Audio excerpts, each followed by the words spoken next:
예수께서 이르시되 나는 부활이요 생명이니 나를 믿는 자는 죽어도 살겠고 무릇 살아서 나를 믿는 자는 영원히 죽지 아니하리니 이것을 내가 믿느냐. 이르되 주여 그러하외다. 주는 그리스도시요 세상에 오시는 하나님의 아들이신 줄 내가 믿나이다. 아멘. 말씀에 깊이 들어가서 말씀대로 살려고 애쓰는 삶, 그 말씀이 전부인 것처럼 정말 믿어지고 그 말씀 안에서 사는 삶은 너무나도 가볍습니다. 그리고 너무나도 영광스럽습니다. 그 말씀 안에만 있을 때는 너무 좋습니다. 그런데 우리가 그 말씀을 보는 시간이 아닌 다른 시간들, 사람을 만나고 상황을 만나고 그런 속에서 우리는 무엇을 봅니까? 좌절할 수밖에 없습니다. 남 때문에 그게 아니라 일단 내 모습에서부터 무너지기 시작합니다. 말씀을 보았고 말씀으로 기뻐했던 나와 오늘 현실 속에 나는 마치 위선자처럼 느껴질 만큼 정직하게 보면 온전하지 않습니다.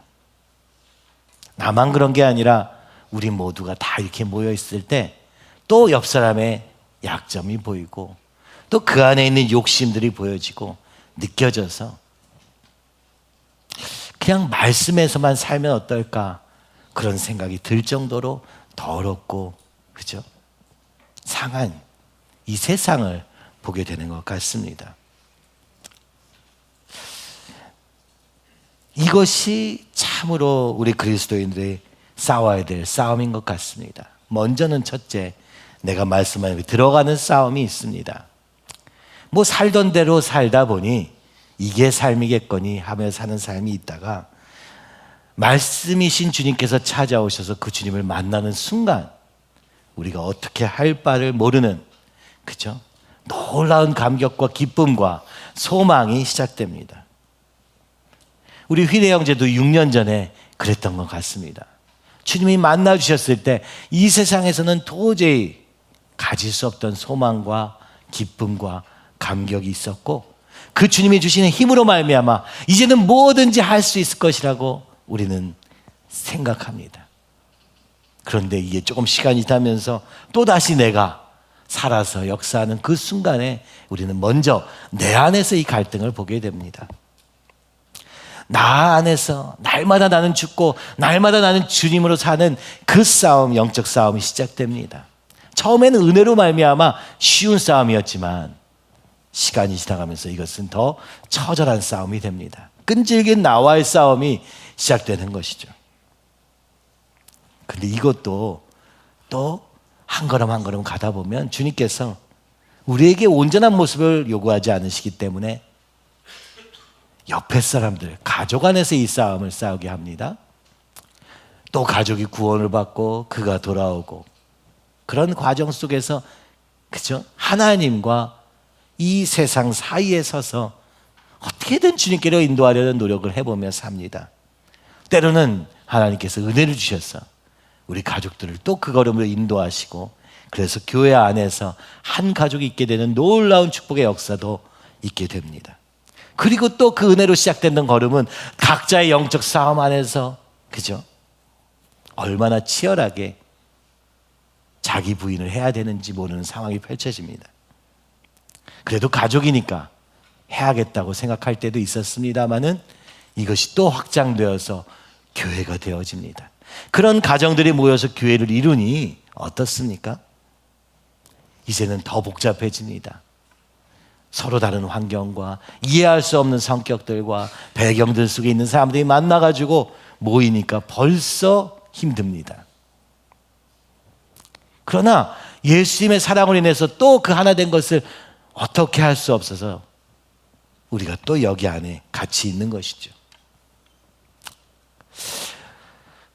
모세는 어떤 심정이었을까? 예수님, 하나님께서 저기 적과 꿀이 흐르는 땅으로 인도하겠다고 말씀하시는데 노예 생활에 익숙해져 버린 이 이스라엘, 그들이 주는 마늘과 부추에 익숙해진, 그죠? 마늘과 부추는 뭡니까? 향신료, 그죠? 맛이 맛깔나게 하는 어떤 요소인데요. 만나에게는 그게 없었나 봅니다. 뭐 오늘날 말하면 뭐라고 말할까요? 그죠? 매운맛이 없다든지. 지금 필리핀에 가 있는 우리 아이들이 그죠? 보니까 저희 엘리도 라면을 그렇게 자주 먹는 것 같습니다. 필리핀 음식에는 매운맛이 없는 것이죠. 그 매운맛이 없는 삶이 너무나도 힘든 것입니다. 아마도 지금 다음 주 토요일에 오면 아마 김치찌개와 마라탕과 이런 것만 먹지 않을까 이런 생각이 드는데요. 그러니까 노예에서 적과 꿀이 흐르는 땅으로 인도하시기 원하셨던 하나님이셨는데 이스라엘 백성은요, 당장 마늘과 부추가 없는 것으로 인해서 중간에 많이 그죠? 되돌아갔으면 하는 생각까지 드는 것이죠. 교회로 불러서 우리를 각자 부르셨을 뿐만 아니라 함께 저 적과 꿀이 흐르는 땅으로 인도하고 계시는데 이게 불편합니다. 애굽에 있던 마늘과 부추가 없기 때문이죠. 돌아가고자 합니다. 요 중간에 있었던 모세는 어땠을까요? 어떻겠습니까, 여러분? 이 중간에 섰을 때가 가장 어렵습니다. 그래, 돌아가라. 힘들다. 맨날 얘기하는 것도 힘들다. 지친다. 그럼 알아서 가라. 모세의 하나님이 기뻐하셨던 그 순간은 자신의 성질로 그들을 대했을 때였습니다. 아니 하나님, 저들은 아예 애굽을 돌아가겠다고 하는데요. 그러나 주님이 얘기하십니다. 그들은 그들이고 너는 어떻게 할 것이냐. 그 중간에 낀 사람은 하나님 편에 서라고 얘기하는 것이죠. 하나님 편은 무엇입니까? 절로 가야 돼 라고 얘기할 뿐만 아니라 그 가기 싫어하는 사람들을 또 사랑으로 감싸고 한 걸음 갈 수 있도록 도와주는 데까지 가야 되는 것은 여러분 실제로 해보면 정말 너무 힘듭니다. 그러다가 길을 기까지 하게 되는 것이죠. 중간에 선다는 것은 참 어려운 일입니다. 또 어떤 순간에는 저들의 마음이 이해되는 거예요. 주님, 저도 마늘이 부추가 먹고 싶어요. 돌아가고 싶은 마음 왜 안 되겠습니까? 그러나 주님이 말씀하셨으니까, 저기 적과 꿀이 흐르는 땅에 이르겠다고 말씀하셨으니까 그 말씀을 붙잡고, 그죠? 때로는 이 사람들에게 일로 가자 막 그러는 거예요. 그럼 묻습니다. 거기 뭐가 있냐요? 확실합니까? 100% 확실합니까? 마늘과 부추는 어디 있습니까? 대답할 그게 없어요. 또 그러면 들고 가서 주님, 마늘과 부추는 안 주십니까? 그렇죠? 주님이 뭐라 하시겠습니까? 내가 적과 꿀이는 땅으로 인도하리라. 여러분, 출애굽을 시작했을 때, 그죠? 적과 꿀이 흐르는 땅까지 가는데 얼마나 걸릴 거라고 생각했을까요? 모세는요, 금방일 거라고 생각했을 것입니다. 고작해야 11일, 그죠? 일주일 내지 2주일, 아무리 못해도 한 달 내에는 도착할 수 있는 거리였으니까요. 근데 실제로는 40년이 걸린 것입니다. 왜 그렇습니까? 왜 그렇습니까? 하나님이 능력이 없어서 그런 것입니까? 하나님이 인도하지 않고 거기서 우리를 혼내려고 했기 때문입니까? 하나님은 처음부터 적과 꿀이 흐르는 땅으로 가게 하고 싶으셨으나 우리가 끊임없이 거절해서 40년이 걸린 것입니다. 심지어 떠난 그 세대는 들어갈 수도 없게 된 것입니다. 들어가기를 원치도 않았기 때문이죠. 아니, 되돌아가려고 했기 때문입니다. 그래서 성경에서 가장 중요한 이야기는 출애굽의 이야기부터라고 볼 수 있습니다. 아브라함을 적과 꿀이 흐르는 땅으로 인도하시려고 했던 그 걸음이 어떻게 해요? 아주 구체적으로 우리의 인생 전반에 걸쳐서 어떤 과정들이 있는가를 보여주는 장면이 모세와 출애굽의 이야기를 통해서, 그죠? 우리가 죄와 사망으로부터 떠나가는 걸음을, 그것을 바로 우리는 신앙 여정이라고, 그죠? 더 구체화되어서 가는 것이죠. 아니, 아브라함에게 내가 내게 지시할 땅으로 가라 했을 때 그 땅이 바로 적과 꿀이 흐르는 땅 아니었습니까? 아브라함은요, 믿음으로 떠났지만 금방 도착할 거라고 생각하지 않았겠습니까? 적어도 내가 죽기 전에는 갈 거라고 생각하지 않았겠습니까? 근데 그렇지가 않았던 것입니다. 가게 하시는 이는, 그죠? 인도하시는 분은 하나님이신데 그 하나님은 억지로 우리를 끌어다가 당장 저기다 들어놓는 목표로서의 젖과 꿀이 흐르는 땅이 아니라 그 과정에서 하나님을 알고 하나님의 인도함을 받는 사람으로 변화되는 인격으로 만들기 위했다는 것을 우리는 이제 압니다. 그것이 일평생 걸리기도 하고 일평생 다 이루어지지도 않았던 것이죠. 그만큼 이 걸음은 굉장히 긴 걸음입니다. 이 출애굽을 이해한다는 것은 참 교회를 이해하는 것과 너무 똑같은데요. 문제는 무엇입니까? 우리의 지금 현재 상태는 어디에 있습니까? 마늘과 부추의 단계를 넘어서지 못하고 있기 때문에 젖과 꿀이 흐르는 땅에 갈 수가 없습니다. 그것이 신약에서 얘기하는 나는 날마다 죽고 날마다 예수님으로 성령님으로 충만하지 않으면 갈 수 없는 걸음이었다고 얘기하시는 것이고, 주님이 하늘 보좌에 올라가신 후에는 우리에게 성령을 보혜사를 보내주셔서 그렇게 갈 수 있도록 해주시겠다고 약속하시고 보내주신 것이죠. 그러면 우리는 이제 10일 만에 갈 수 있어야 되는데 여전히 갈 수 없는 이 현실이 저는 정말 이해가 안 갔습니다. 그렇죠? 오순절의 놀라운 역사 뒤에는 쉽게 갈 수 있어야 되는 것 아닌가?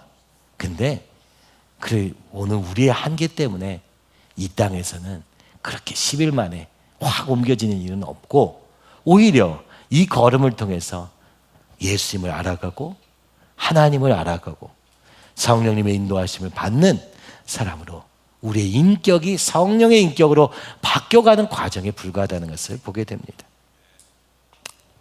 우리 휘래 형제가 요즘 회사에서 너무 어렵다고 합니다. 근데 여러분 생각해 보십시오. 우리 휘래 형제가 회사에 들어갈 수 있는 사람이 아니었습니다. 저는 그게 너무 감사했습니다. 주님이 항상 우리 휘래 형제, 저는 다 들어본 적은 없지만 자신의 이 과거의 죄로 인해서 괴로워하고, 그래서 내가 실패하는 거 아닌가 두려워하고, 그래서 오늘처럼 아무것도 두려워하지 말라는 주님의 말씀을 붙잡고 밖에는 갈 수 없는, 그죠? 연약한 모습이지만, 그러나 바로 그 고백을 진짜 주님이 기뻐하시는 것입니다. 내 힘으로 할 수 있는 것처럼 착각하며 오늘도 내가 가고 있다고 착각하는 거에 비해서 하나님이 기뻐하시는 제사는 상한 심령. 주님, 너는 할 수 없습니다. 그러나 주님 인도하여 주시옵소서. 이것이 어쩌면 우리가 드릴 수 있는 최고의 고백인지도 모르겠습니다. 내가 주님의 나라를 위해 살리라. 내가 이렇게 해서 영광을 돌리리라. 그것은 교만일 가능성이 훨씬 큰 것이죠. 그런 소원이 있다 할지라도 그 걸음을 가는 자세는 약한 모습으로 갈 수밖에 없는 우리 현실을 깨닫고 약한 자로 가지 않으면 절대로 갈 수 없는 것이죠. 그래서 약한 자를 강하게 하시고, 그죠? 약한 자로 강한 자들을 부끄럽게 하시고, 뭔가 있다 하는 자들을 부끄럽게 하시고, 오히려 가난한 마음, 가난한 심령, 주님 저는 안 돼요. 그러나 주님 도와주세요. 바로 이런 사람들을 통해서만 하나님 나라가 이루어지는 아둘람 공동체로만 이루어지는 그 하나님 나라를 구약에도 보여주셨고 신약에도 말씀하고 계시는 것입니다. 저도 교회 안에서 때로 참 갈등이 됩니다. 요즘에는 사람들을 많이 만나고 그 얘기를 듣다 보니까 제 안에 참 고민이 많이 생겨요. 세상 속에 살면서 얼마나 영향을 많이 받고 있는지, 그죠? 너무 안타까워요. 때로는 욕심과 욕망, 내 원함에 따라서 끊임없이 끌려다니고 있으면서도 그것을 주장하고 그것을 은혜로 둔갑시키고 그것을 하나님의 뜻인 것처럼 막 포장해가지고 사는 것을 보면 너무너무 화가 나요. 그리고 그것으로 인해서 가족들이 하나님에 대해서 오해하는, 그죠? 세신자들이 하나님에 대해서 오해하는 이런 상황을 보면 너무너무 화가 납니다. 하루하루를 우리가 주님 앞에 살지 않으면 그것을 살 수 없는 것이죠. 그래서 제게도 요즘은 제일 즐거운 시간은 말씀만 보는 게 진짜 제일 즐겁구나. 예수님의 이야기만 보면, 예수님만 보면 정말 가능성이 넘치고 여기에 답이 있구나, 여기에 길이 있구나, 여기에 생명이 있구나, 이게 보여지면 제 마음에 소망이 되다가도 사람을 만나고 오면 다 그냥 너무 지쳐버려요. 온갖 염려와 걱정과 불신앙으로 가득해 있는 우리의 모습들을 보면서 주님은 얼마나 안타까워하실까. 때로는 그것을 말로 어떻게 설득해 보려고도 했지만 그렇게 되는 게 아닌 걸 알기 때문에, 그렇죠? 그래도 뭐 포장하고 그렇지 않은 것처럼 위선을 하는 것보다는 차라리 우리의 현실을 보고 이것을 나눌 수 있는, 그렇죠? 그리고 이것이 결론적으로 주님께로 가는 길이 되도록 우리가 함께, 그렇죠? 거룩을 향해서 나가는 공동체가 되기를 간절히 바랍니다. 그 과정에서 주님이 저에게 요구하시는 것은 무엇입니까? 이 세상에, 그죠? 더러움 속에서, 추악함 속에서도, 그리고 폭풍우가 닥쳐오는 이 상황 속에서도 또 다시 그 상황 속에서 주님을 붙잡는 것, 그죠? 이게 얼마나 중요한지 모릅니다. 다시 휘레형제 얘기로 들어가서 하나님이 아주 이 삶을, 그죠? 정기적으로 아침에 일어나고 퇴근하고 아주 이런 규칙적인 삶을 훈련시키시려고 회사에 보내셨는데 이걸 지금 잘하고 있는 게 제가 너무 놀랐어요. 감사하더라고요.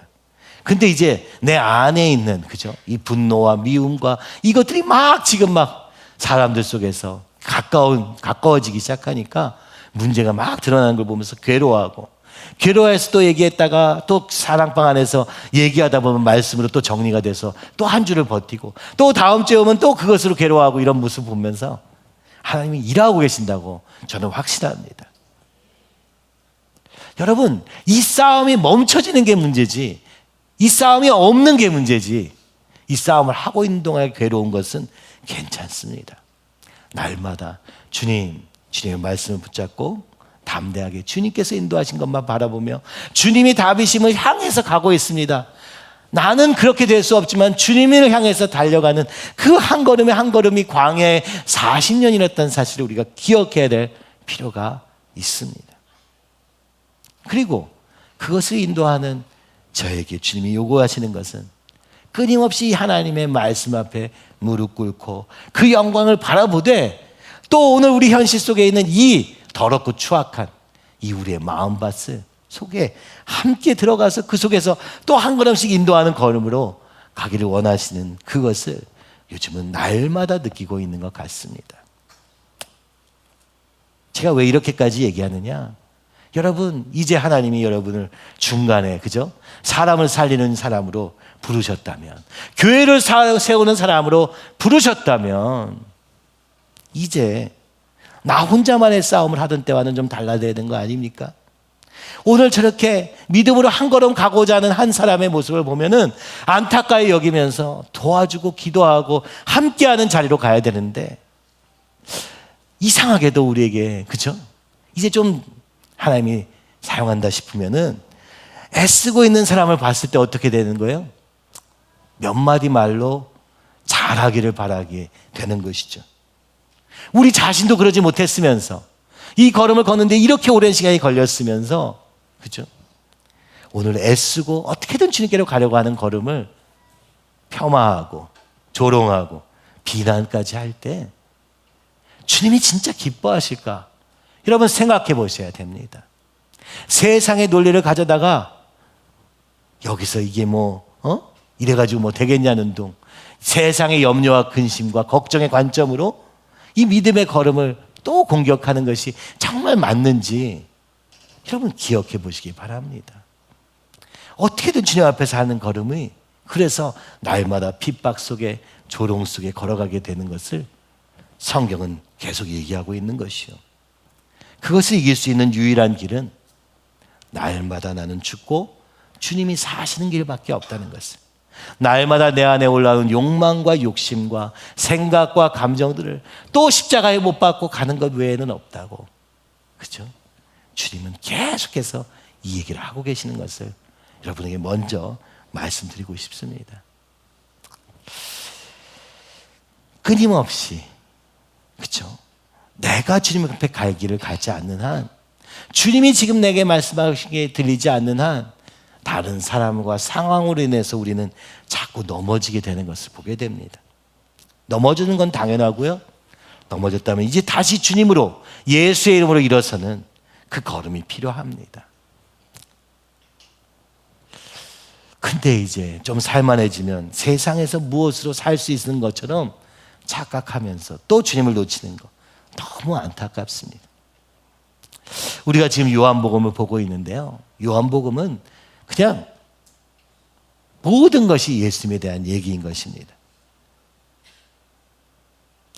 요한복음 11장, 12장까지 지금 2장부터 시작했던 걸음, 첫 번째 표적에부터 7번째 표적까지, 그죠? 다 나온 장면이 2장에서 12장까지의 내용입니다. 그리고 바로 이 7번째 표적은 나사로가 살아나는 역사였던 것이죠. 오늘 본문 11장에 있는 내용은 죽은 나사로를 살리신 예수님의 이야기로 시작합니다. 사랑하는 나사로의 병 소식을 들은 예수님, 오늘 우리의 모든 병을 알고 계시는 예수님, 오늘 우리의 삶의 문제를 알고 계시는 예수님, 그리고 우리를 사랑하시는 예수님, 그 소식을 들었을 때 주님은 이렇게 말씀하십니다. 이 병은 죽을 병이 아니라 하나님의 영광을 위하며 하나님의 아들이 이로 말미암아 영광을 받게 하려 함이라. 사랑하는 사람이 병이 들었는데 예수님은 이 병이 죽을 병이 아니라고 말씀하십니다. 거꾸로 얘기하면 이게 죽을 병인 걸 아셨던 것이죠. 왜냐하면 나사로는 죽게 되기 때문입니다. 그러나 먼저 얘기하시는 것입니다. 이것이 나사로의 죽음을 끝날 것이 아니라 이 나사로의 죽음이 하나님의 영광으로 이어질 것이다. 오늘 우리의 문제가 하나님의 영광으로 드러날 기회라고 말씀하시고 계시는 것입니다. 여러분, 여러분의 삶의 가장 큰 문제 혹은 병이 무엇입니까? 주님이 이렇게 말씀하신 것입니다. 이 병은 죽을 병이 아니라 하나님의 영광을 위함이요, 하나님의 아들 곧 예수님께서 영광을 받으실 일이 될 것임을 먼저 선포하고 이 장이 시작되고 있습니다. 그러면서 예수님께서 그 나사로에게 도착했을 때는 어땠습니까? 17절에 보니까 나사로가 무덤에 있은 지 사흘 후에 도착하십니다. 그 중간 과정을 보면은 일부러 예수님이 일찍 가지 않으셨어요. 나사로가 무덤에 있는지 이미 나흘째 되던 날에 도착하신 거죠. 무덤에 있는지 4일이 되기까지는 가지 않으시고 유대인에게도 갔다가 시간을 계속 지연시키는 것입니다. 먼저 얘기하신 것이죠. 이건 죽을 병이 아니라 하나님의 영광을 위한 길이다. 그래서 가는 길에도 이제 나사로에게 가는 길에 예수님이 이렇게 말씀하십니다. 우리 친구 나사로가 잠들었도다. 그러나 내가 깨우러 가노라. 자고 있다. 그랬더니 제자들이 어땠습니까? 아유, 다행이다. 그 병이 죽지는 않게 되었구나. 아직 자고 있다니 다행이다. 이제 가면 그가 나아지겠구나. 이렇게 생각한 것이죠. 그랬더니 주님이 밝히 이르시되 나사로가 죽었느니라. 내가 거기 있지 아니한 것을 너희를 위하여 기뻐하노니, 이 일은 너희를 위한 것이라고 말합니다. 너희가 기뻐하게 될 일이라고 말합니다. 이는 너희로 믿게 하려 함이라. 너희에게 믿음을 주게 하기 위해 믿음의 기회로 이것을 주는 것이다 라고 얘기하시면서 도착하시니까 나사로가 죽은 지 사흘, 당시에는 3일까지는 이 무덤을 지켰습니다. 왜냐하면 3일 내에 깨어날 수도 있다고 생각했던 거예요. 영혼이 아직 끝이 아니라고 생각했기 때문에 3일을 기다렸던 것입니다. 그리고 예수님은 4일째에 도착하신 것입니다. 무슨 얘기예요? 누구도 나사로가 죽었음을 부인할 수 없는 그때까지 기다리셨다고 오늘 11장은 얘기하고 계시는 것이죠. 그리고 가서 그 나사로에게 있는 그 동네 베다니에 도착하니까 마르다가 막 뛰어나옵니다. 마르다는 몸이 빠른 사람이에요. 예수님의 소식을 듣자마자 앞에 나와서 마주합니다. 마리아는 나오지 않습니다. 어찌됐든 그가 나와서 말합니다. 믿음의 고백을 나름대로 합니다. 지금 나사로가 죽었지만 마지막 날 부활의 때는 다시 살아날 줄을 내가 믿습니다. 예수님께 원망이 담겨 있지만 원망하지 않으려고 애쓰면서 믿음의 말을 던진 것이죠. 그때 예수님이 오늘 우리의 본문을 얘기하신 것입니다. 이르시되 나는 부활이요 생명이니 나를 믿는 자는 죽어도 살겠고 무릇 살아서 나를 믿는 자는 영원히 죽지 아니하리니 이것을 내가 믿느냐. 그때 주님은 충격적인 말씀을 하시는 것이죠. 내가 바로 하나님이다. 내가 바로 생명이다. 내가 바로 부활이다. 어떻게 해요? 믿음으로 말미암아 살 것이다. 믿음으로 말미암아 죽지 아니하리라. 이렇게 말씀하시는 거예요.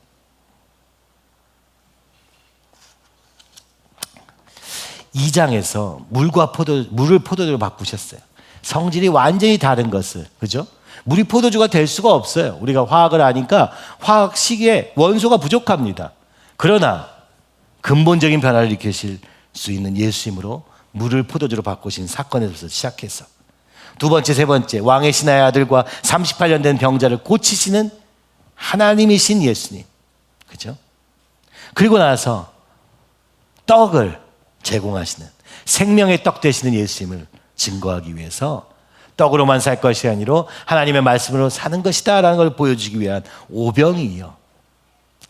그리고 무리를 걸으시는 예수님, 그죠?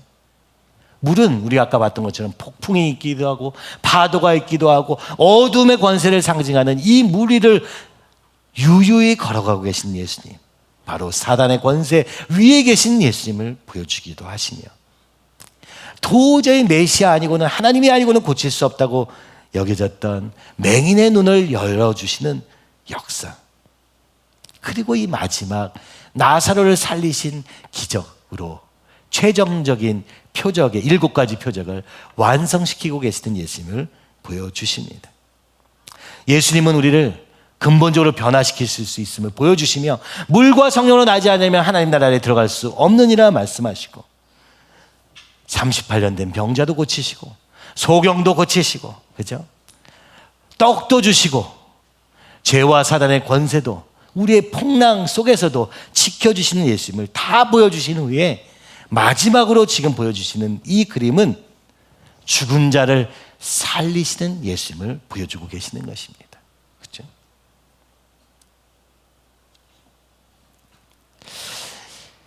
이 죽음, 우리 인생의 문제 중에 여러 가지들이 있습니다. 떡이 없는 문제도 있고, 그죠? 고난과 폭풍이 닥쳐오는 이 험난한 세월들도 있고, 병이 걸려서 죽어가는 그런 것도 있고, 그죠? 그러나 최종적인 우리의 인생의 가장 큰 문제는 죽음입니다. 죽음을 해결할 수가 어떤 길로도 없기 때문이죠. 그래서 7번째 표적은 죽은 자를 살리시는, 나사로를 살리시는 예수님의 부활의 역사를 통하여서 오늘 우리에게 보여주시고자 하는 사인으로서 보여주고 계시다는 것이죠. 죽은 자도 살아나는 놀라운 역사, 나사로가요 다시 살아났지만 다시 죽습니다. 그죠? 다시 산 역사는 영원한 것이 아니었습니다. 잠시 병으로 죽었던 그가 살아났다가 오늘날에는 이 나사로가 존재하지 않는 것이죠. 잠시 생명을 연장할 수 있는 그분을 보여주셨던 이유가 무엇인가? 그 의미가 무엇인가를 계속해서 여기서 얘기하고 계십니다. 그것은 무엇입니까? 제자들과 가면서 이렇게 얘기합니다. 나사로가 죽었느니라. 오늘 우리에게도 말씀하십니다. 너희가 죽었다.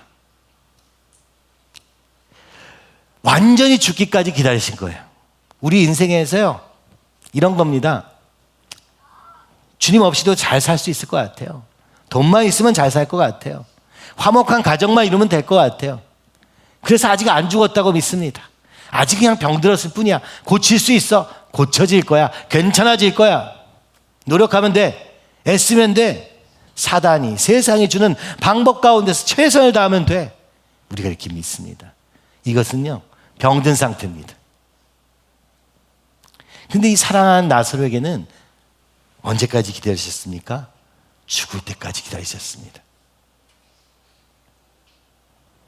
그 모든 노력과 수고가 소망 없음을 깨달을 때까지 기다리신 것입니다. 이젠 죽었다 할 수밖에 없는, 모든 사람이 죽었음을 증명할 수밖에 없는 자리에까지 내버려 두십니다. 왜요? 여기서 얘기하십니다. 너희로 믿게 하려 함이라. 예수님이 하셨다는 것을 믿게 하기 위해서, 이 예수님이 유일한 해답 되시며 생명 되시며 부활 되심을 인정할 수밖에 없을 때까지 이것을 내버려 두십니다. 왜요? 사랑하기 때문에. 이방인을 고치기도 하시고, 그죠? 그러기도 하셨지만 사랑하는 나사로는 죽기까지 기다리신 것입니다. 그리고 그것을 통해서 우리에게 보여주려 하신 것은 너희가 살아있으나 살아있지 못하다는 것이죠. 너희가 육으로는 살아있으나 영으로는 죽어있다는 것을 보여주시기 위한 것이었습니다.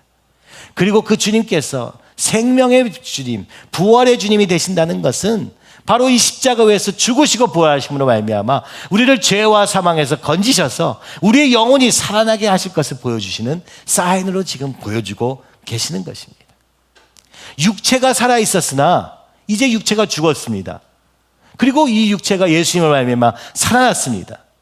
그러나 이것은 영원한 생명이 아니었어요. 이것은 무엇을 보여주고자 하시는 것이냐? 우리에게 진짜 문제는 무엇이냐? 우리 육체의 생명이 아니라 영적인 죽음이 문제라고 보여주시기 위해서 오늘 이 나사로를 통해서 말씀하고 계시는 것이죠. 우리 삶의 가장 큰 문제가 무엇입니까? 돈이 없는 것입니까? 뭡니까? 사실은요, 우리가 죽을 수밖에 없는 죄인이라는 것이 가장 큰 문제입니다. 이것을 깨닫는 데까지도 사실은 우리 인생을 다 허비하고도 못 깨닫는 사람도 많아요. 이 땅이 사단이 제시하는 수많은 방법들을 통해서 생명 연장을 할 것이라고 우리는 기대합니다. 오늘 의학의 발전으로 죽지 않을 수도 있다는 가능성까지도 우리는 생각하고 있는 시대를 살고 있습니다. 유전자 치료를 통해서, 줄기세포를 통해서 새로운 우리 장기를, 그죠?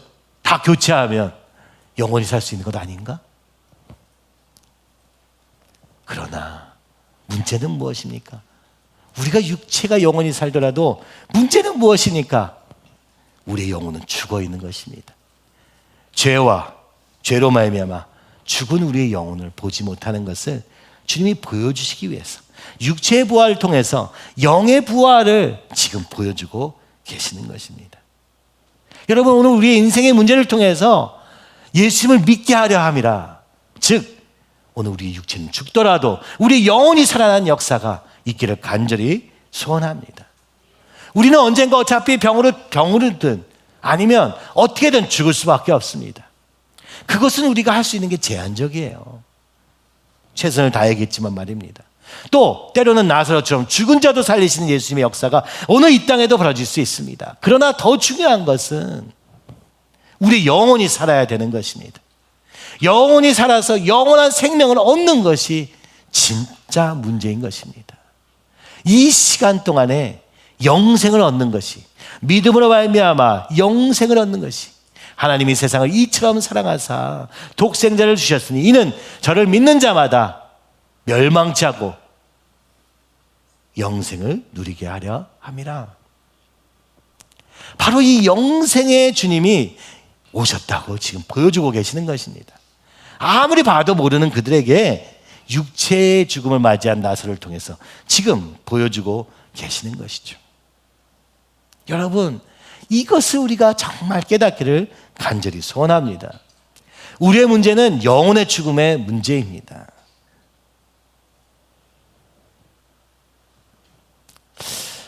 이것을 아십니까, 여러분? 이것을 아십니까? 이것을 모르기 때문에 한때 알았다 할지라도 오늘 까먹었기 때문에 죄와 사단과 그죠? 욕망과 여기다 다 내어주고 살고 있는 것입니다. 세상에 끌려다니며 살고 있는 것입니다. 이게 사망으로 가는 지름길이었다는 것을 우리가 알았더라면 지금 우리가 다시 그 길을 걷겠습니까? 다시 애굽을 향해서 가겠습니까? 지난번에도 얘기했지만 이 빛 되신 예수님, 바로 이 얘기를 통해서 우리에게 무엇을 얘기하시는 것입니까? 바로 이것이 제2의 출애굽이다 말씀하시는 것입니다.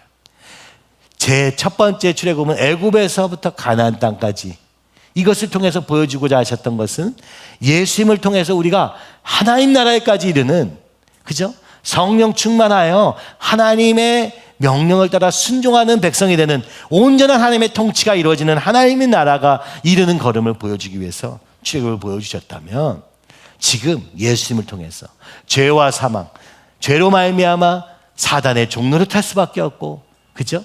어둠의 자식들로밖에 살 수 없었던 우리를 예수님을 믿음으로 말미암아 그분의 죽으심과 부활, 그 생명의 피로 말미암아 다시 살아서 이제는 성령 충만한 가운데서 온전한 하나님의 형상을 회복하여 예수님과 같은 존재로 우리를 인도하시기 위해서 일을 하고 있다는 것을 여러분 믿으시기 바랍니다. 믿어요. 그런 믿음 말고요. 정말 그렇다면 오늘 우리가 어떻게 다시 죄와 사망으로 돌아갈 생각을 하며 다시 세상으로 돌아갈 수 있습니까? 날마다 주님만을 붙잡고 주님만이 나의 생명이시오, 주님만이 나의 부활이시오, 주님만이 나의 전부시오니 주님 나를 인도하여 주시옵소서. 날마다 넘어지고 날마다 속을 수밖에 없는 우리 또 깨어서 잠자고 있느니라 깨우려 가노라 하신 그 주님, 오늘도 오셔서 우리를 이 영적인 잠에 머물러 있는 우리를 깨워 주시옵소서. 날마다 성령 충만하여, 그죠? 성령 충만하려면 우리 가운데 있는 이 모든 죄 잔재들을 벗어나서 날마다 나는 죽고 주님이 사시는 이 걸음을 통하여서 주님 일하여 주시옵소서 하지 않을 수 없는 것입니다. 주님은 오늘도 우리 가운데 놀라운 일을 행하십니다. 한 걸음 한 걸음, 뭐 직장이든 일터든 여러분의 가정이든 무엇이든 우리 자녀든 한 걸음 한 걸음 지금 인도하심이 너무나도 감사하고 너무나도 감격스럽고 너무나도 영광스럽습니다. 그러나 주님이 지금 한 가지를 더 얘기하고 계시는데, 주님이 일하신다. 그러나 너희는 나를 믿으라. 다시 그 믿음으로 돌아오라. 다시 예수님만 바라보는 그 믿음으로 돌아오라고 지금 계속 얘기하고 계시는 것입니다. 그 믿음이 돼야지만 갈 수 있다라고 여러분 생각했지만, 그러나 주님은 우리의 상태와 상관없이 주님은 또 주님의 일을 하십니다. 그럼 다 된 것입니까? 아니요. 동시에 하고 계시는 것입니다. 주님은 주님의 일을 하고 계시고 우리를 적과 꿀이 흐르는 땅으로 인도하고 계시고, 또 동시에 오늘 우리 안에 있는 이 모든 더러운 것들을 버리라고 요청하고 계시는 것이죠. 그 사단의 발목 잡혔던 부분들, 우리의 삶에 굳어버린 그 죽음을 향해 가는 그 모든 습관들과 그 모든 생각들과 그 모든 감정들을 다 주님이 새롭게 하시겠다고 말씀하시며, 그러려면 믿으라, 믿으라 계속 얘기하시는 것이죠.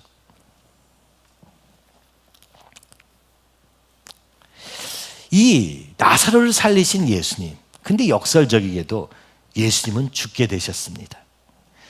똑같은 장에 11장 49절 50절, 그죠? 이게 지금 여기 성경을 딱 펼쳐보시면 45절부터 57절까지는 제목이 이렇게 되어 있습니다. 예수를 죽이려고 모의하다. 예수님이 나사로를 죽은 자를 살리셨는데요, 그 장의 마지막 부분은 유대인들이, 심지어 대제사장이 예수님을 죽이기로 결정하는 것입니다. 이상하지 않습니까? 사람을 살렸더니 그 살린 사람을 죽이려고 한다는 거예요.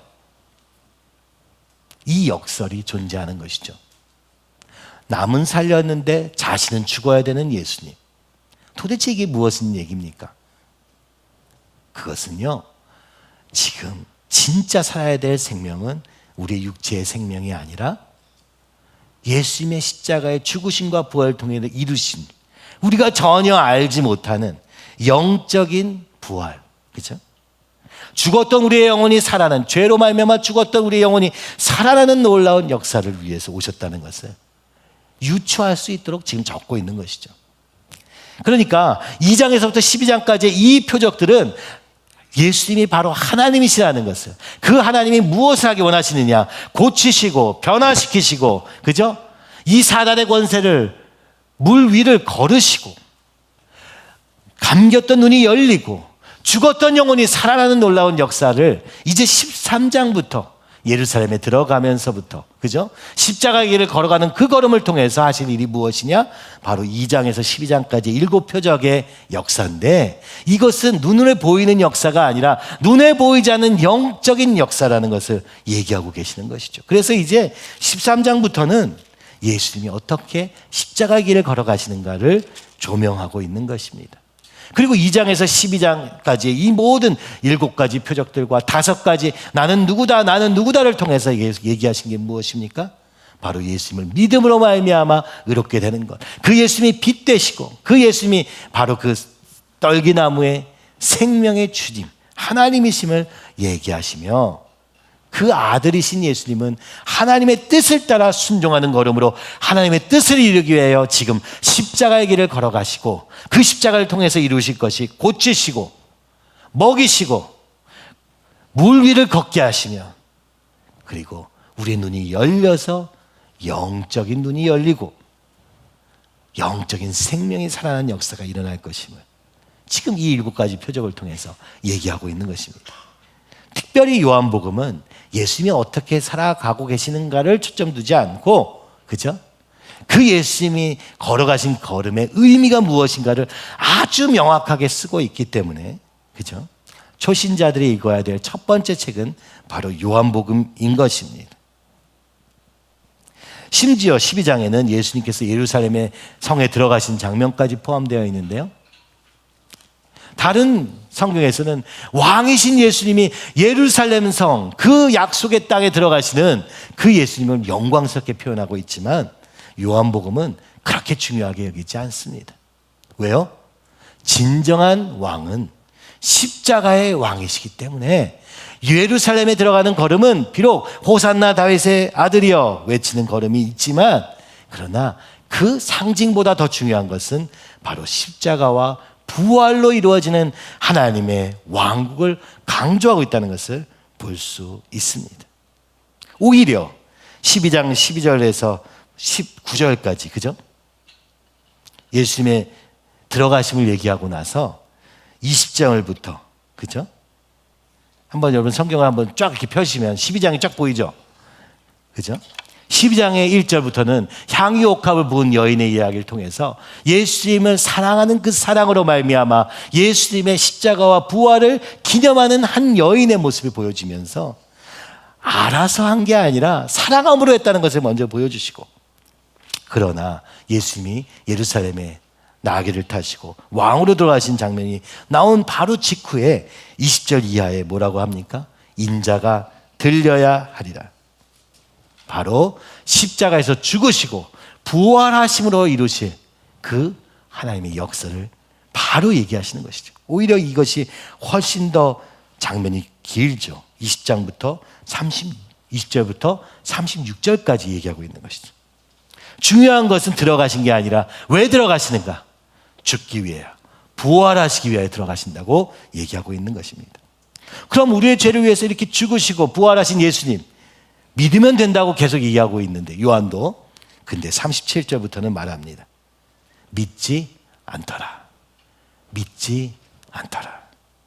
계속 얘기합니다. 그리고 44절부터 얘기합니다. 자, 50절까지. 나를 믿는 자는 이렇게 얘기합니다. 믿어라. 믿어라. 이제라도 믿어라. 예수님은 죽으시고 부활하셔서 우리를 이 죄에서 건지셨으니, 이것을 이제 우리는 깨달았으니 지금이라도 믿어라 라고 촉구하면서 12장을 맞춥니다. 예수님의 입성보다 더 중요하게 여겨지는 것은, 지금 요한이 뜨거운 마음으로 외치고 있는 것은, 이 예수님이 이미 죽으시고 부활하셨는데 믿지 않으므로 누릴 수 없는, 그죠? 심지어는 그 예수님을 죽이려고 하는 이 유대인들, 그 하나님의 뜻이 하나님의 백성이라 불려지는 이스라엘 백성을 통해서 십자가에 죽게 되시는 이 역사를 통해서 얘기하시는 것은 무엇입니까? 우리 육체는 죽고 영은 살아야 진짜 사는 것이다 보여주는 것이죠. 육으로는 유대인이나 영적으로는 죽은 그들을 보여주는 것이요, 예수님의 죽으심으로 인하여 오늘 우리 모두를 위한 구원의 길이 열렸는데, 그것은 육체로 되는 것이 아니라 영으로, 성령으로 거듭남으로 이루어지는 것을 오늘 얘기하고 계시는 것입니다. 심지어 대제사장인 가야바는 말합니다. 49절, 11장 49절 50절에 보면은 너희가 아무것도 알지 못하는도다. 한 사람이 백성을 위하여 죽어서 온 민족이 망하지 않게 되는 것이 너에게 유익한 줄을 생각하지 아니하는도다. 나사로를 살리신 이 놀라운 기적으로 해서 많은 사람들이 예수님을 따릅니다. 그럼 너무 많은 사람들이 따라가지고 어떻게 될 것 같아요? 로마의 군대가 다시 동원되지 않을까? 저 예수라는 사람이 또 로마를 대항하는 어떤 메시아, 이전에 있었던, 그죠? 자칭 메시아라는 사람들과 똑같이 정치적 혼란을 일으키지 않을까 걱정했던 것입니다. 그래서 대제사장 가야바가 일찌감치 저 예수님을 죽임으로 말미암아 더 이상 로마가 우리를 괴롭힐 건덕지를 주지 않으려고 정치적으로 이 예수님을 죽이는 것이 좋겠다라고 결정했다는 거예요. 오늘 우리를 죄와 사망에서 건지시기 위해서 오시셔서 이렇게 말씀하고 예수님을 전혀 못 알아보고 이전에 있었던 자칭 메시아라는 스스로 구원자라 여기고 이 땅의 구원을 주장했던 자들과 똑같이 예수님을 치부함으로 말미암아 정치적인 요인으로 예수님을 죽이기로 결정했다는 것이죠. 그때 얘기한 게 무엇입니까? 한 사람이 죽어서 온 민족이 사는 게 낫지 않겠는가. 근데 요한은 왜 덧붙입니다? 이것은 그가 한 말이 아니라 하나님이 말씀하신 것이다. 한 분 예수로 말미암아 온 인류가 구원받게 될 것을 말한 것이다. 그러므로 하나님은 육적인 유대인을 통하여, 그죠? 예수님을 죽음에 이르게 하심으로 육적인 유대인으로는 절대로 구원받을 수 없음을, 오히려 예수님을 믿음으로 말미암아 구원받게 됨을 오늘 얘기하고 있는 것이죠. 여러분, 예수님을 믿는다는 것이 도대체 무엇입니까? 정말 오늘 우리의 삶의 모든 문제와 모든 이것이 주님으로부터만 답이 난다는 것을 아십니까? 이 땅의 삶은 그저 육체에 불과하니, 그죠? 이렇게 다 살다가 이렇게 죽을 것이요, 저렇게 살다가 저렇게 죽을 것이요. 그러나 진짜 문제는, 그죠? 오늘 우리 영이 죽은 상태로 죽으면 하나님께로 나아갈 수 없음을 아십니까? 오늘도 우리의 모든 질병과 문제를 통하여서 예수님께로 나아가는 통로, 그죠? 그것으로 삼기 위해서 이것이 죽을 병이 아니라 믿게 하려 하는 병, 하나님의 영광을 돌리는 병이라는 것을 정말 믿음으로 붙잡는가, 그죠? 교회 안에도 문제가 많고요, 그죠? 믿는 사람들 사이에서도 문제가 많습니다. 그러나 이 모든 것이 우리로 하여금 예수님께로 초점 맞추기 위한 걸음이라는 걸 믿으십니까? 우리의 고난과 모든 문제와 해결할 수 없는 그 답답함들이 우리의 눈을 세상에서부터 예수님께로 돌리기 위한 귀라는 것을 믿으십니까? 또다시 세상에서 세상으로, 세상에서 사람으로, 이 사람에서 저 사람으로, 저 상황에서 저 상황으로 옮겨가라고 하시는 것이 아니라, 그래서 죽을 수밖에 없음을 깨닫게 하시기까지 기다리셨다가 이제 답이 없어서 주님께로 돌아올 때 주님께서 그에게 영생을 주시는 줄 믿습니다. 오늘 우리에게 진짜 문제는 이 간절한 믿음입니다. 풍요의 시대 속에서 더 풍요를 꿈꿀 수는 있을지언정 죽을 수밖에 없게 된 우리의 영적 상태는 보지 못하게 된 것입니다. 소경이 되어서 오늘 예수님을 볼 수 없는 것이요, 오늘 예수님의 인도하심을 볼 수 없는 거예요. 내 욕심 때문에 예수님이 오늘도 여기서 인도하시는 걸음을 볼 수 없는 것이요. 오늘도 우리의 문을 두들기면서 내가 너로 들어가 먹고 내가 너로 먹고 살리라 하시는 그 예수님의 음성이 오늘 나에게 실제로 되지 않을 만큼 딴 데 관심이 있기 때문에 노크 소리조차 들을 수 없는 것입니다. 그래서 주님은 거꾸로 우리의 삶의 문제들을, 우리의 죄들을 드러내셔서 다시 주님께로 엎드리게 하시기 위하여 오늘도 일하고 계시며, 그때 우리가 이것을 보게 될 것입니다. 나는 부활이요 생명이니, 주님이 우리의 부활 되시며 생명 되심을 믿습니다. 나로서는 죽을 수밖에 없으나 주님으로 말미암아 부활하게 될 것이요, 나는 어차피 죽을 것이지만 진정한 생명은 예수님께로부터 온다. 그 생명의 바람이 오늘 우리의 가정과 교회에 넘쳐나기를 간절히 기도하는 것이죠. 그래서 놀랍게도 12장 24절, 내가 진실로, 한번 같이 읽어봅시다. 23절부터 26절을 같이 읽겠습니다. 예수께서 대답하여 이르시되 인자가 영광을 얻을 때가 왔도다. 내가 진실로 진실로 너희에게 이르노니 한 알의 밀이 땅에 떨어져 죽지 아니하면 한 알 그대로 있고 죽으면 많은 열매를 맺느니라. 자기의 생명을 사랑하는 자는 잃어버릴 것이요 이 세상에서 자기의 생명을 미워하는 자는 영생하도록 보존하리라. 사람이 나를 섬기려면 나를 따르라. 나 있는 곳에 나를 섬기는 자도 거기 있으리니 사람이 나를 섬기면 내 아버지께서 그를 귀히 여기시리라. 아멘. 이제 십자가의 길을 걸어가실 13장에 앞서서 주님은 이 얘기를 하시는 것이죠. 인자가 들려야 하리라. 나는 이제 죽고 부활에 향하여 걸어간다 말씀하시면서 먼저 얘기하십니다. 빌립과 안드레가 무엇을 여쭤봤는지 모르지만 그들이 질문했을 때 주님이 이렇게 대답하셨다고 하는 것이죠. 인자가 영광을 얻을 때가 왔도다. 예수님은 십자가의 길을 걸어가시기 전에 야, 이제 죽게 되었다. 아, 이제 죽을 것이다. 이렇게 얘기하지 않으시고 영광을 얻을 때가 왔도다 말씀하십니다. 예수님의 눈은 십자가 뒤에 있는 영광까지 바라보고 계셨던 것입니다.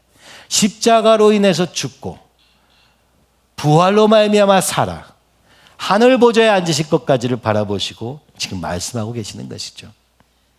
그래서 십자가가 무겁고 힘든 것이 아니라 영광스러운 것으로 지금 말씀하고 계시는 것입니다. 그러면서 그 빌립과 안드레에게 말씀합니다. 한 알의 밀이 땅에 떨어져 죽지 아니하면 한 알 그대로 있고 죽으면 많은 열매를 맺느니라. 이 말씀 또 다시 돌아왔죠. 이제 3월이 되면 우리 CWVF에 가서 지금 마지막 그죠? 수정본이 도착해 있는 상태입니다. 여러분이 함께 기도하고 그것을 하시는 분들에게는 특별히 이것을 좀 공개해서 먼저 볼 수 있는 기회도 좀 드리려고 합니다. 그 영화를 만들 때 이 말씀 12장 24절의 말씀으로 만들어졌고 그 말씀은 오늘 우리에게 현실이 되어서 그 미랄이 되셨던 목사님의 죽으심과 더불어 저는 이 말씀이 지금도 살아서 역사하는 말씀으로 느껴집니다. 그 지금도 주님이 제기하시는 말씀처럼 들립니다. 네가 다 보았지? 다 보았지? 그렇죠? 오늘 육체의 죽음이 아니라 날마다 죽는 그 영적 죽음을 통하여 날마다 나는 죽고 주님이 사시도록 하시는 그 걸음을 통하여 얼마나 많은 열매가 맺혔는지 저는 장례식장에서 보았습니다. 그리고 오늘 이 교회를 통해서 봅니다. 주님이 말씀하시는 것이죠. 너도 그 길을 가지 않겠느냐. 한 알 그대로 씨앗 하나 그대로 나를 절대 깨지 않고 나는 절대 손해보지 않고 나는 그대로 남아있을 거야 하는 씨앗. 난 남을 위해서 절대 살지 않을 거야 하는 씨앗. 어쩌겠습니까? 그렇게 해야죠. 그 씨앗은 결국은 죽습니다. 지금 가지고 있던 생명력을 혼자 가지고 있다 혼자 죽는 거죠. 나무를 이룰 수 없고 그 나무에 깃든 새와 동물들을 쉴 수 있는 동물들을 가질 수 없습니다. 에스겔의 환상에 보면은 이 나무 환상이 있습니다. 씨앗이 한 나무가, 그죠? 작은 겨자씨 같은 나무가 씨앗이 펼쳐져서 큰 나무를 이루고 그 큰 나무 아래 모든 동물들이 쉬고, 그죠? 한 나무 아래서 그것이 바로 하나님의 생명나무라고 환상 속에서 보여주시는 장면이 있습니다. 저는 교회를 생각할 때 이런 그림을 자주 그리게 되었습니다. 그렇구나. 교회는 비록 불완전해 보이고 연약해 보이고 아무 능력이 없는 것 같으나 오늘 길 없는 자들에게 쉼이 되어주고 그들에게 소망이 되어주고 그들이 잠시 쉬었다 갈 수 있는, 태양볕을 피할 수 있는 그런 아름다운 하나님의 나무구나. 그렇게 교회를 인도해 가시고 한 가정의 구원이 되고 이런 걸음들을 보면서 저는 그 소망을 가지게 되는데, 이것이 주님이 하신 말씀에 있는 것이죠. 하나리 자신을 날마다 나는 죽고 주님이 사시도록 하는 삶을 통해서 많은 열매를 맺게 되는 삶. 한 사람의 인생에서 보고 또 오늘 우리의 삶에도 그런 도전이 이루어지고 있는 것이죠. 25절은 말합니다. 함께 읽죠. 자기의 생명을 사랑하는 자는 잃어버릴 것이요, 이 세상에서 자기의 생명을 미워하는 자는 영생하도록 보존하리라. 왜 미워까지 해야 될까요? 오늘 이 땅의 소망, 이 땅의 욕망 미워해야 합니다. 왜요? 우리 안에 자연스럽게 계속 올라오거든요. 뭘 맛있는 걸 먹고 좋은 것을 입고 좋은 집을 사고 좋은 차, 소박한 소망일 수도 있어요. 그러나 이것은 계속되기 때문에 남을 위해서 내어줄 수 없는 것입니다. 심지어 내 자녀에게도 내어줄 수 없는 것이 될 때도 있지 않습니까? 자기의 생명을 사랑하면 잃어버릴 뿐이라고 얘기하시며 바로 이것이 예수님이 걸어가시는 걸음임을 말씀하고 계시는 것이죠. 그래서 26절, 사람이 나를 섬기려면 나를 따르라. 무슨 얘기예요? 십자가 길을 따라와라. 날마다 자신을 부인하고 십자가를 지고 나를 따를지니라 하셨던 말씀을 지금 십자가의 걸음의 시작점 앞에서 다시 얘기하고 계시는 것이죠. 빌립과 안드레에게 말입니다. 나 있는 곳에 나를 섬기는 자도 거기 있으리니. 그렇죠? 나 있는 곳이 어디입니까? 십자가이기도 하지만 십자가 뒤에 하늘 보좌에 계신 것 아닙니까? 그분은 죽으시고 부활하셔서 지금 하늘에 들려 높임을 받으시고 계시는 그 자리에 누가 있을 수 있는가? 나를 따르는 자가 갈 수 있다고 말씀하시는 것입니다. 너희도 하늘의 밀이 되라.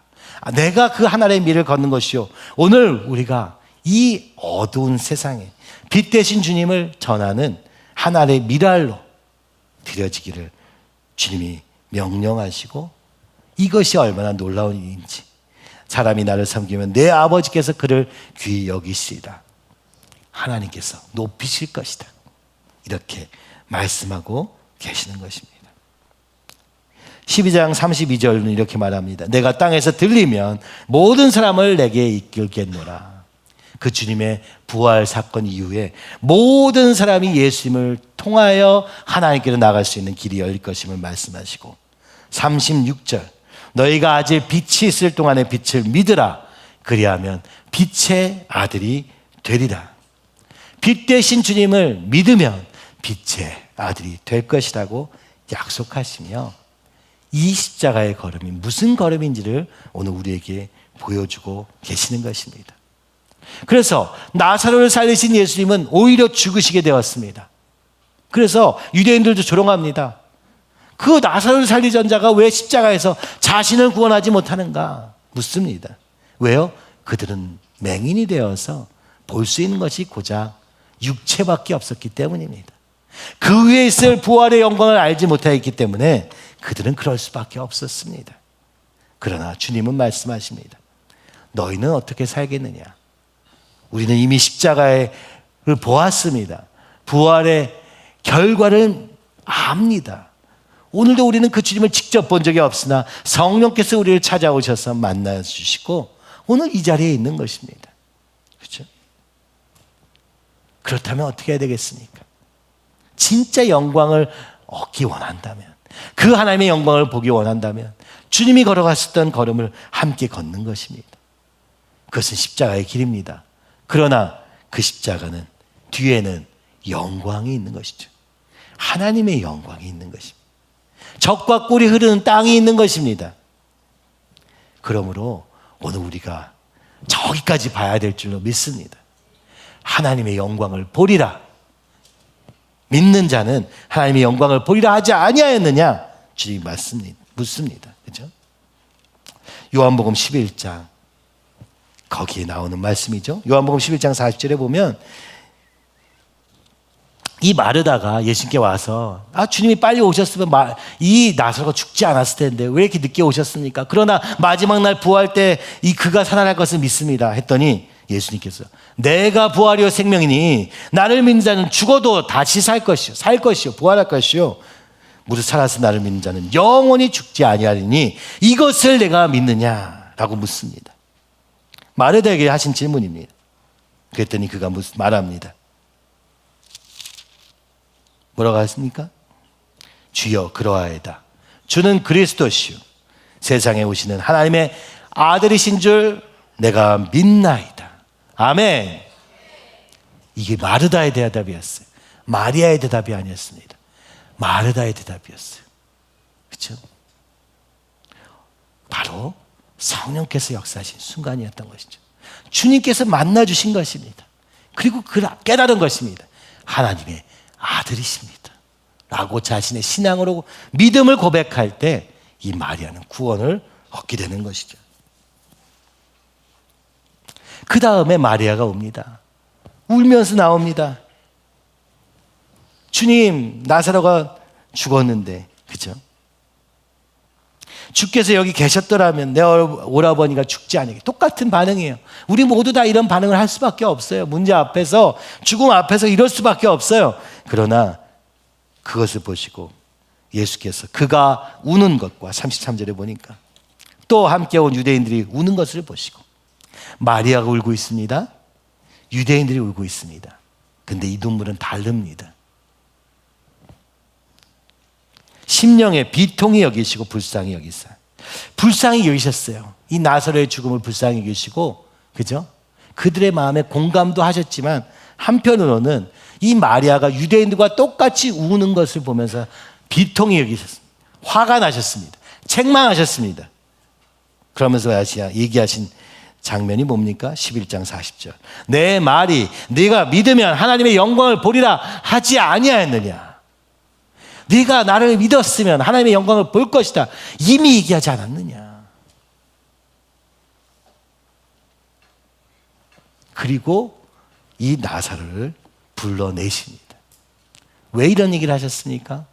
오늘 우리를 위해서 말씀하신 것입니다. 너희도 믿으라. 그러면 주님의 영광을 보리라. 왜 유대인들과 똑같이 울고 있느냐? 유대인들이 뭐라고 합니까? 예수님이 너무 사랑하시고 눈물을 흘리시나 보다. 예수님이 눈물을 흘리실 때 조롱합니다. 너무 힘들어서 그렇겠지. 믿음으로 하는 걸음을 마치 자신들의 생각과 똑같이 여깁니다. 예수님은 그저 인간으로 보기 때문에, 그죠? 눈물 흘리고 마시는 분으로 생각하셨습니다. 그게 아니라 그 예수님은 우리의 믿음 없음을 위해서 눈물 흘리고 계셨던 것입니다. 마리아가 믿음으로 반응하지 않은 것 때문에 애통히 여기셨다고 말합니다. 물론 불쌍히 계셨습니다. 나사로를 사랑하셨으니까. 마리아를 사랑하셨습니다. 근데 왜 너희는 세상과 똑같이 우느냐? 왜 믿음으로 반응하지 않느냐? 이렇게 말씀하고 계시는 것이죠. 오늘 우리가 이 부활의 생명이신 예수님 앞에 서 있음을 믿으시기 바랍니다. 그리고 믿음으로만 살기를 결정하시기 바랍니다. 이 땅에서 죽는 것은 한번 정해진 것이니 오늘 우리에게 진짜 중요한 것은 우리의 영이 살아있는가? 이것입니다. 이 부활이요 생명 되신 주님으로 말미암아 사는 저와 여러분의 인생이 되기를 간절히 소원합니다.